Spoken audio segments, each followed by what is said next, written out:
Hey creeps, I'm Taylor and this is TGI Crime Day, Spooky Season.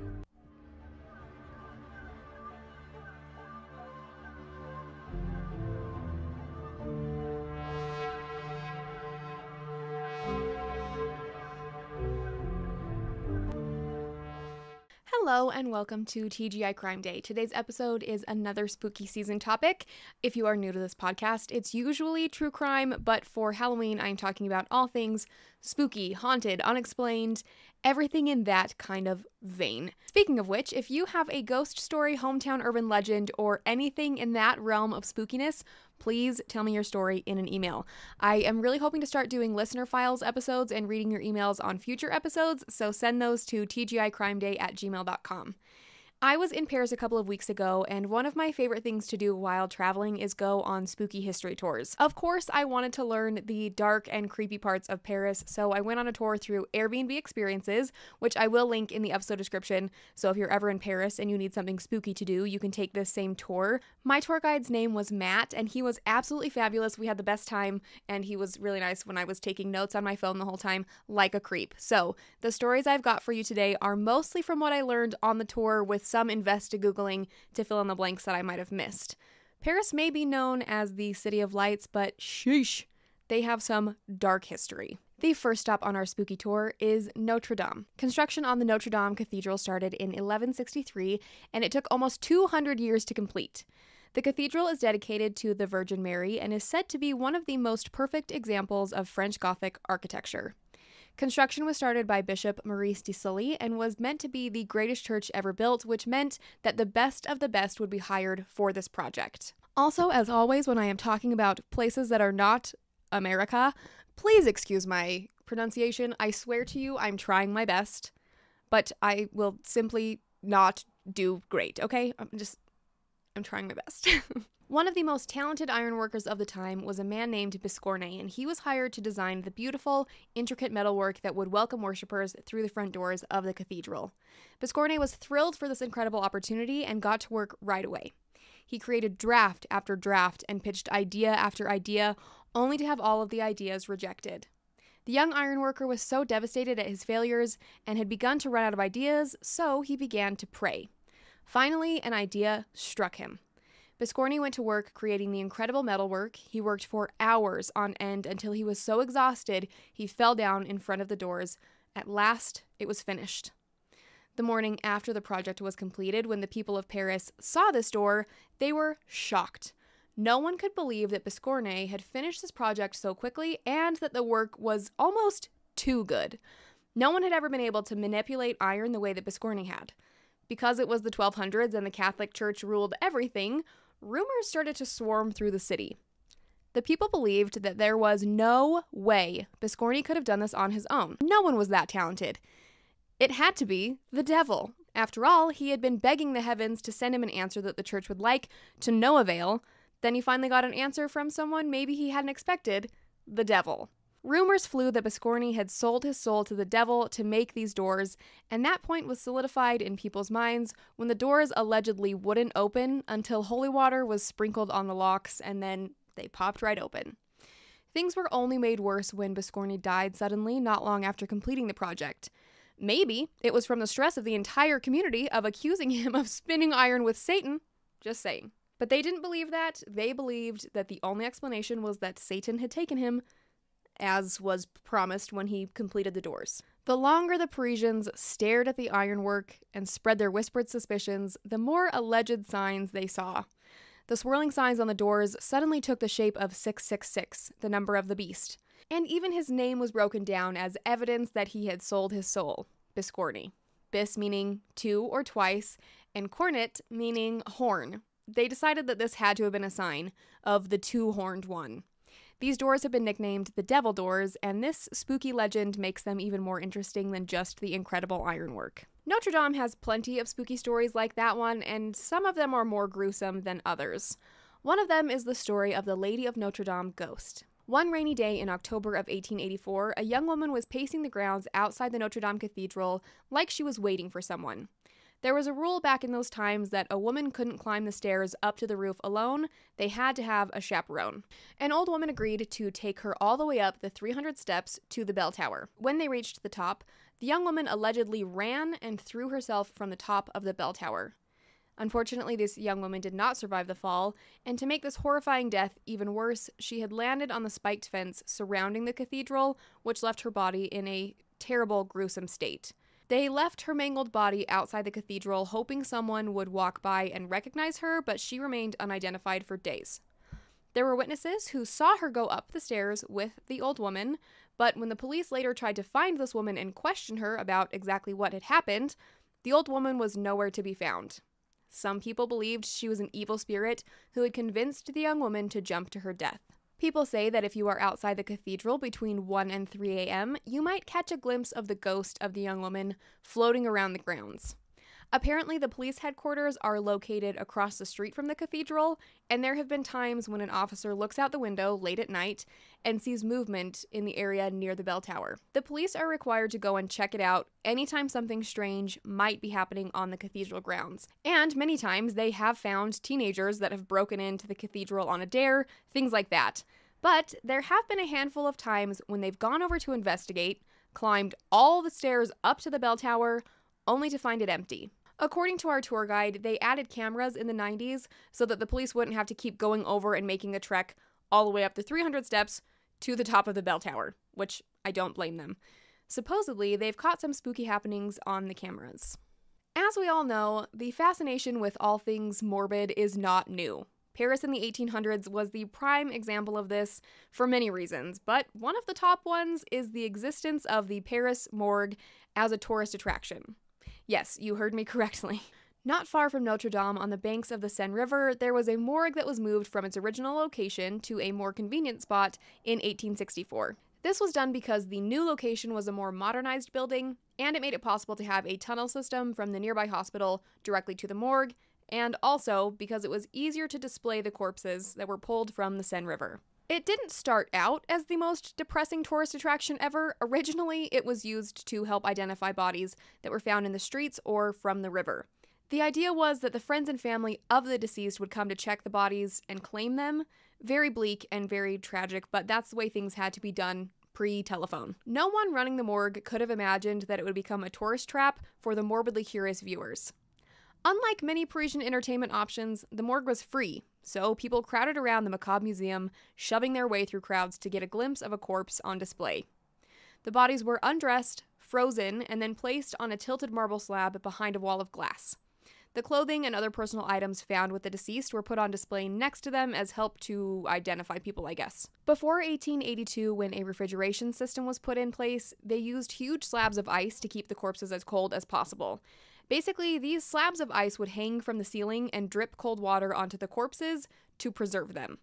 I can't imagine that worked super well, and the smell must have been awful. The morgue was open from dawn until 6 p.m. and drew crowds of 40,000 people per day on average. On days when there weren't very many bodies on display, people would be furious and loudly complain that there wasn't enough entertainment. On the other hand, if a particularly gruesome death had occurred, people would cram their way into the morgue to get a closer look at the disgusting scene. Sometimes the bodies on display would cause murderers to confess, full of guilt for the crimes they'd committed. So I guess that's one sort of silver lining.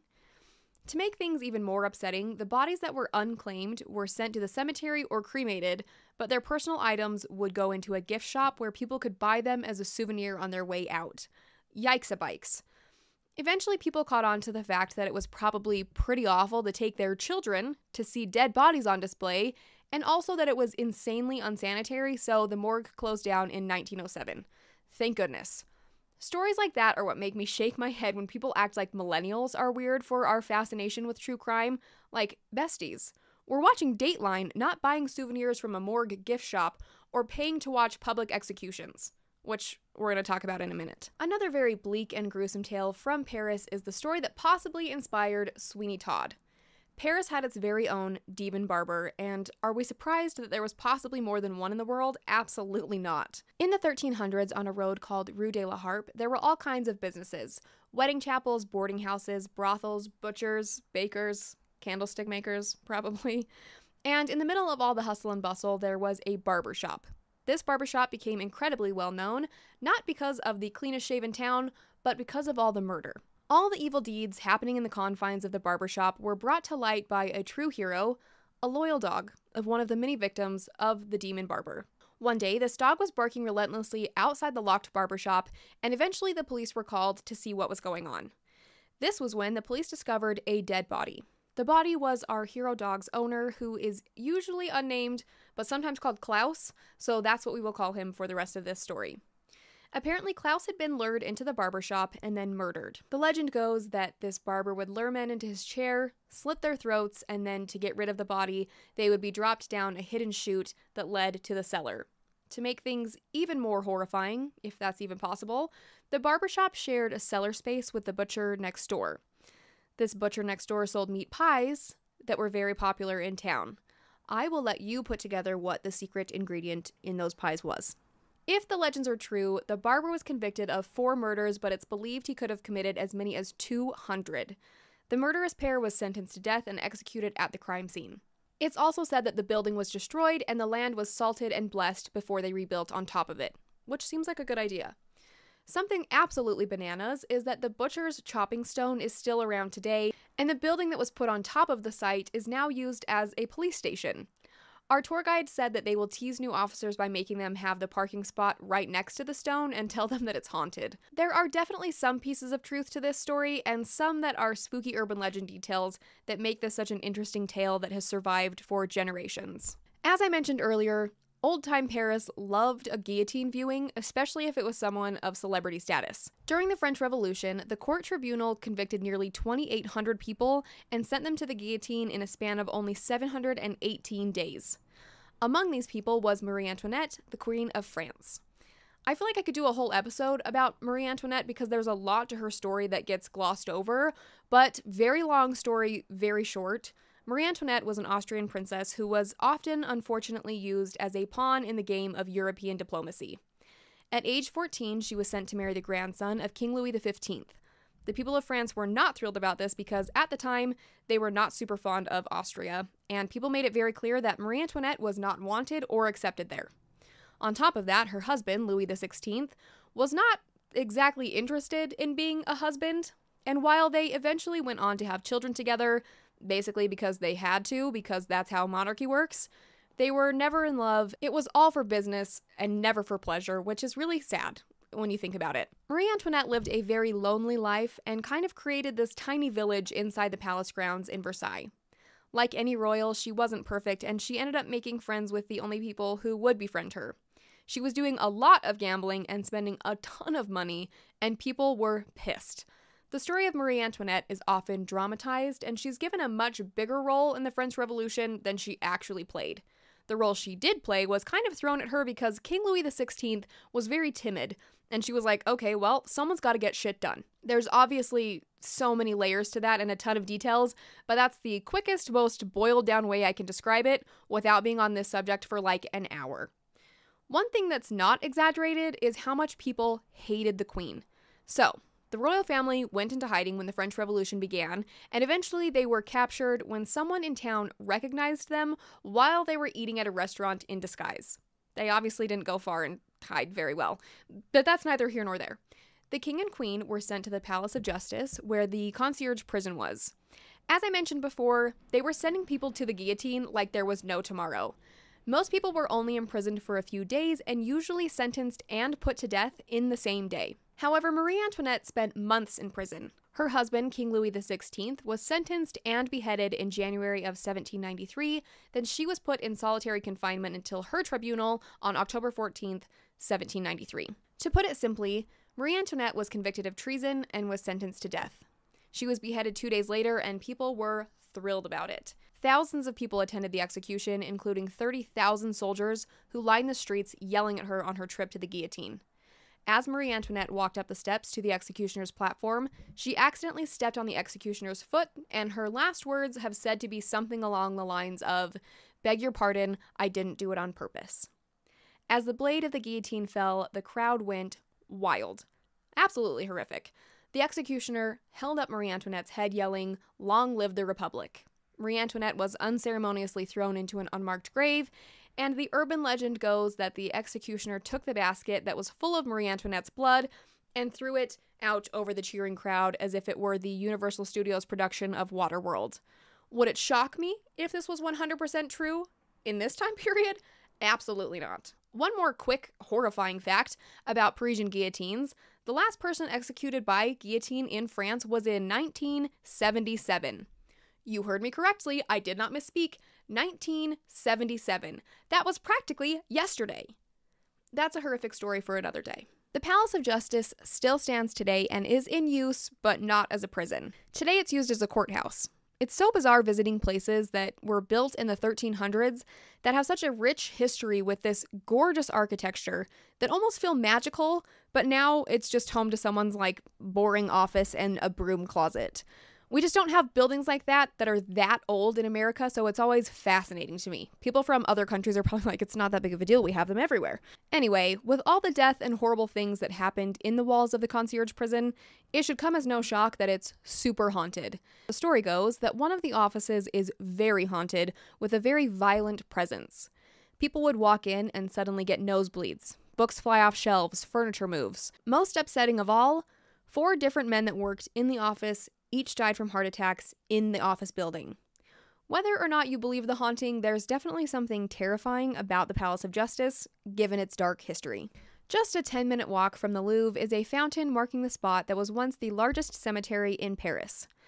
All the way back in the 1100s, the specific area was where the town market was, and in the middle of this town square area was a cemetery that eventually became a site for mass graves.